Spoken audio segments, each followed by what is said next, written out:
पिछली दफ़ा हमने क्या चीज़ पढ़ी थी?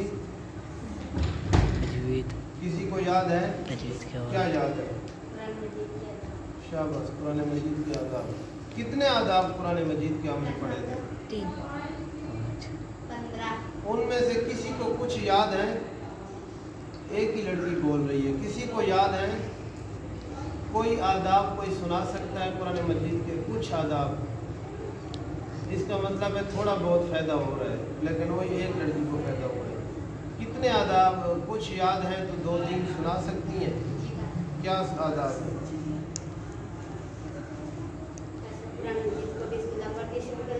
ठीक है। अच्छा, कुरान मजीद को बिस्मिल्लाह पढ़ के शुरू नहीं करना चाहिए, कुरान मजीद को औज़ बिल्लाह पढ़ के शुरू करना चाहिए। उसकी वजह ये है, 14वें पारे के अंदर आता है फ़ैज़ा क़रअतल कुरान फ़स्तइज़ बिल्लाहि मिनश शैतानिर रजीम। जब तुम कुरान मजीद की तिलावत करने लगो तो बस अल्लाह तबारक व तआला की शैतान मरदूद से पनाह मांग लो। ठीक है।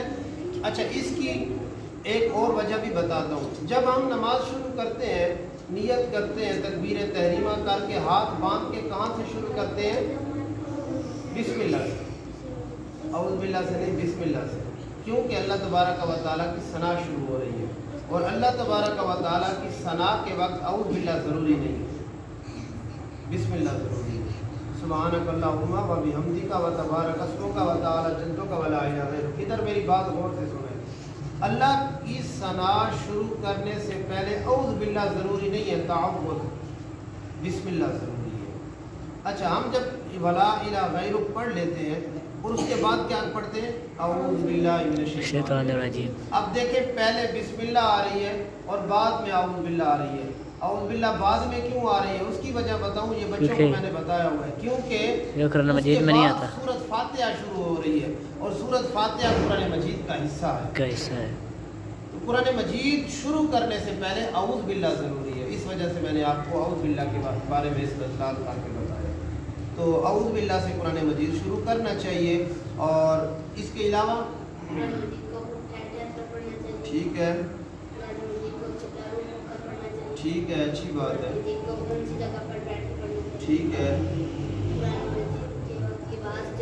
हाँ, ये मैं इसलिए बच्चों से सुन रहा हूँ ताकि आपको भी याद आनी हो जाए थोड़ी बहुत। ठीक है, कुरान मजीद को बावुज़ू होकर पढ़ना चाहिए। ठीक है, बोल सकते हो, कोई ज़रूरी नहीं है, बोल सकते हो, और लड़के भी बोल सकते हैं। ये सबक सिर्फ फ़कत मैंने पिछली दफ़ा भी बोला कि जुम्मे की तकरीर नहीं है, ये आप लोगों को समझाने के लिए आप भी बोल सकते हो ऊँची आवाज़ से कि ये चीज़ हम पढ़ रहे हैं, लिहाजा गलत हो तब भी कोई बात नहीं। गलती से ये नहीं होता, इंसान शर्मिंदा नहीं होना चाहिए, गलती से इंसान को सीखना चाहिए। ठीक है, जितनी दफ़ा गलती होगी उतनी दफ़ा इंसान मजबूत बनेगा। कुरान मजीद में जितनी दफ़ा गलती आती है दोबारा से इंसान मजबूत बनता है ना, मंजिल पक्की होती है। उस्ताद बताता है, फिर उसको दोबारा रिपीट करता है, फिर गलती आती है, फिर उस्ताद बताता है, फिर उसको गलती आती है, फिर उस्ताद बताता है, हत्ता कि वो लड़का मंजर के हिसाब से मजबूत हो जाए। तो गलती आने से शर्माना नहीं चाहिए, गलती आना अच्छी बात है, लेकिन उसको दुरुस्त करना उससे भी ज़्यादा अच्छी बात है। बच्चे बस इतना काफ़ी है क्योंकि टाइम थोड़ा, मैं वैसे 2-4 सुनने थे आपसे। आज हम पढ़ने लगे हैं फ़िक़्ह। क्या चीज़ पढ़ने लगे हैं? फ़िक़्ह के अंदर क्या चीज़ होती है? फ़िक़्ह के अंदर नमाज रोज़े के मसाइल होते हैं, वुज़ू के मसाइल, गुस्ल के मसाइल, ज़कात के मसाइल, इसको फ़िक़्ह बोलते हैं, जिससे इंसान अपनी ज़िंदगी को या आखिरत को बेहतर बना सकता है। कुरान मजीद के साथ भी आखिरत और दुनिया बेहतर बनती है, लेकिन इंसान का दुनिया के अंदर ये रास्ता ठीक हो जाता है कि उसको नमाज़ पढ़ने का तरीका आ जाता है, फ़िक़्ह के साथ वुज़ू करने का तरीका आ जाता है। ठीक है, वुज़ू नाक़िस कैसे होता है, नमाज नाक़िस कैसे होती है, टूटती कैसे है, सजदा साफ कैसे करना है, ज़कात अदा करनी कैसे है, कितनी अदा करनी है, किसको अदा करनी है, वो फ़िक़्ह से पता चलता है।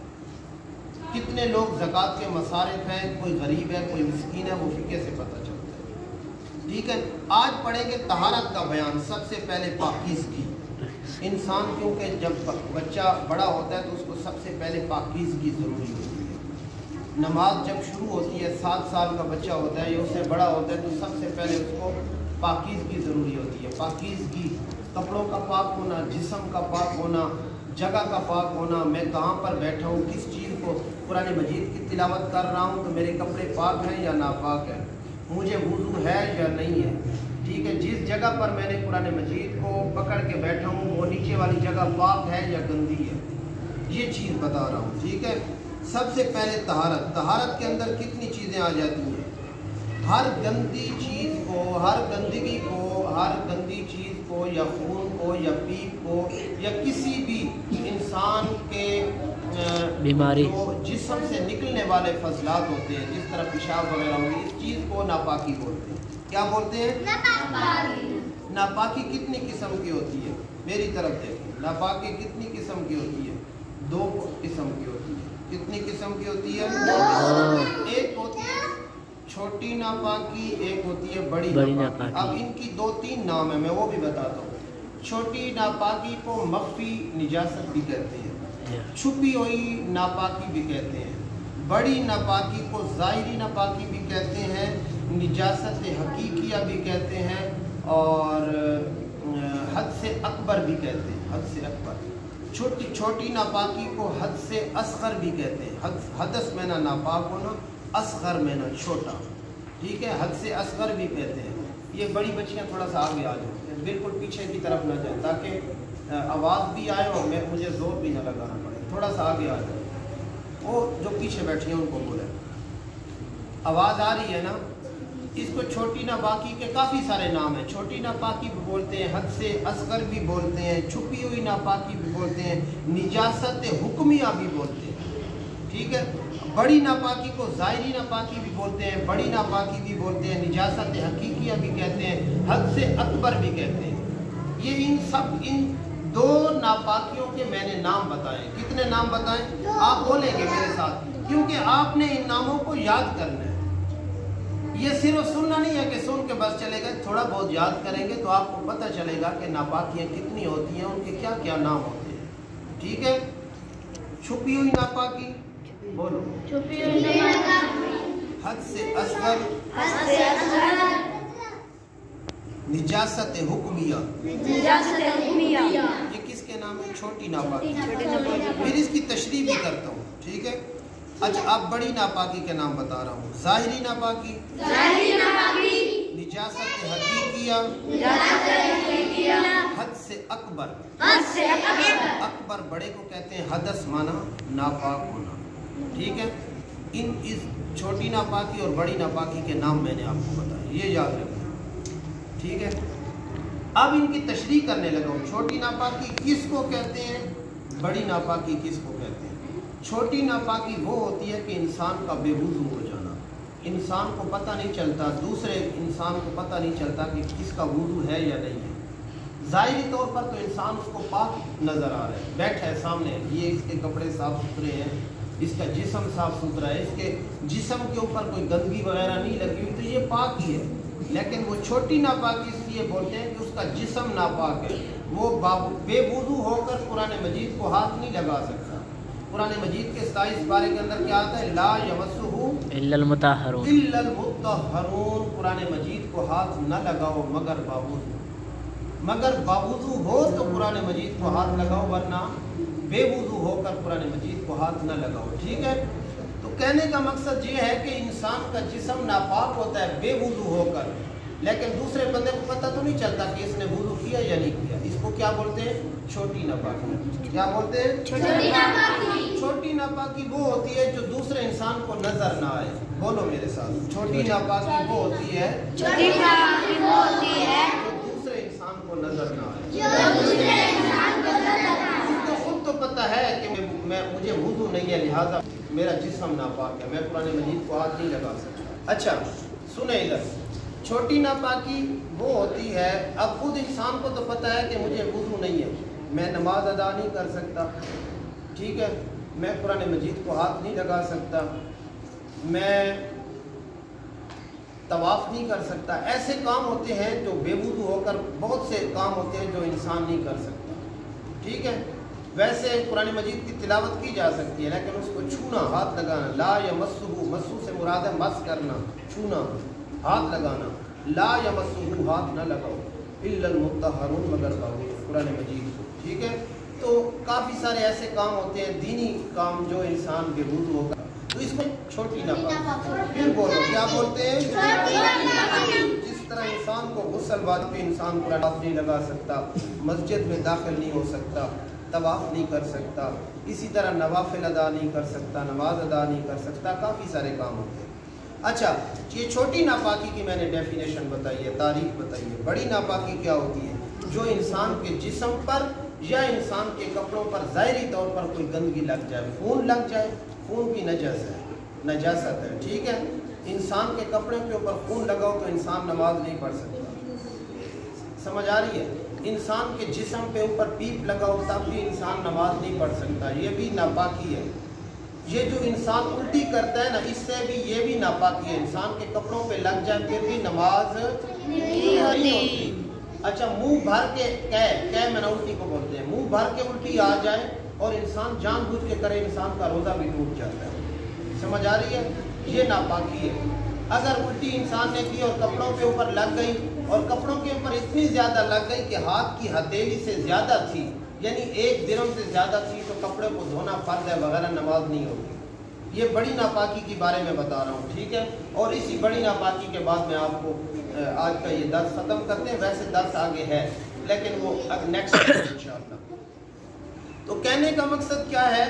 बड़ी नापाकी वो है जो ज़ाहिरी तौर पर या इंसान के जिस्म पर लगी हो या इंसान के कपड़ों पर, मेरी तरफ तवज्जो, या इंसान के कपड़ों पर लगी हो। तो इंसान के कपड़े नापाक होने की वजह से इंसान मस्जिद में भी नहीं बैठ सकता, ठीक है, इंसान नमाज भी नहीं पढ़ सकता, इंसान उसके साथ कुरान मजीद की तिलावत भी नहीं कर सकता, क्योंकि जब कपड़े नापाक हैं तो कैसे इंसान कपड़ों के साथ कुरान मजीद को पकड़ कर तिलावत करेगा?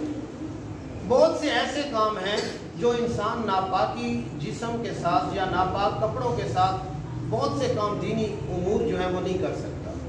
छोटी नापाकी के साथ भी नहीं कर सकता, बड़ी नापाकी तो दूर की, मतलब बहुत ज़्यादा है, ठीक है।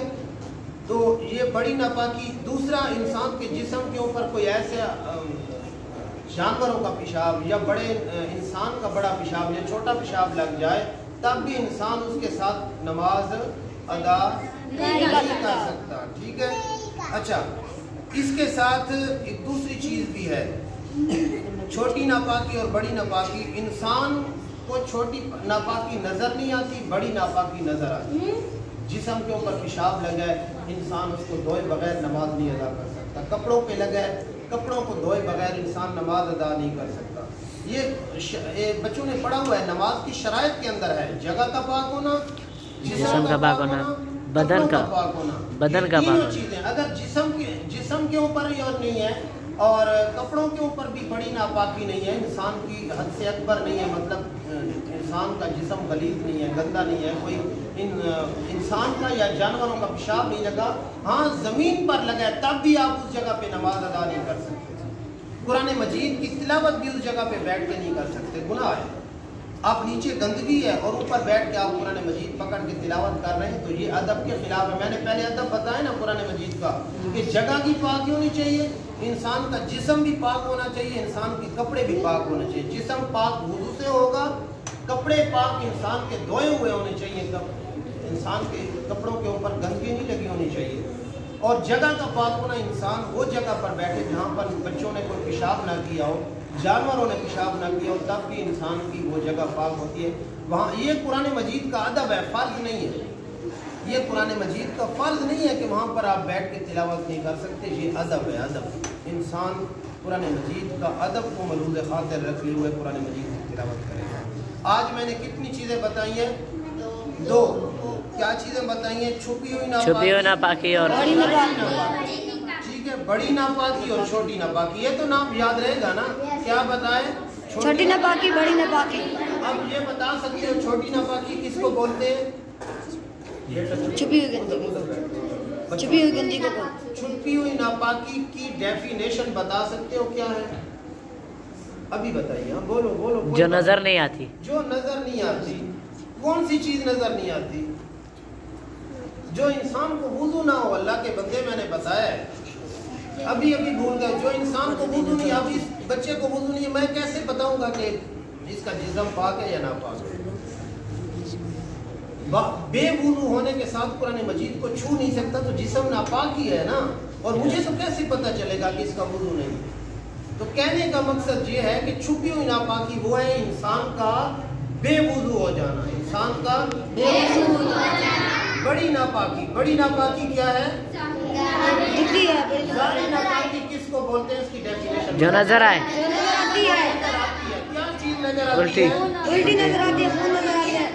हाँ, जो पेशाब के ऊपर खून अगर लग जाए तो जिस्म से निकलकर इंसान का वुज़ू भी टूट जाता है, कपड़े भी नापाक हो जाते हैं। खून हो गया, जानवरों का पेशाब, इंसान का पेशाब, पीप इंसान का निकल आता है, उल्टी निकल आती है, कोई ऐसी चीज जो इंसान के कपड़ों पे एक दिरहम वो होता है। मैं अभी थोड़ी सी इसी की डेफिनेशन बता के जाऊं। एक दिरहम वो होता है जो तली को सीधा करके इसके ऊपर पानी डालो, जितना पानी इसके ऊपर आ जाए उसको एक दिरहम बोलते हैं। उतनी नापाकी इंसान के कपड़ों पे ऊपर लग जाए, इंसान के कपड़े नापाक हो जाते हैं, धोना फर्ज होता है। समझ आ गई है? बस आज का दर्स इधर ही ख़त्म करते हैं। आप इसको याद रखेंगे, इंशाअल्लाह अगला सबक इसी जगह से शुरू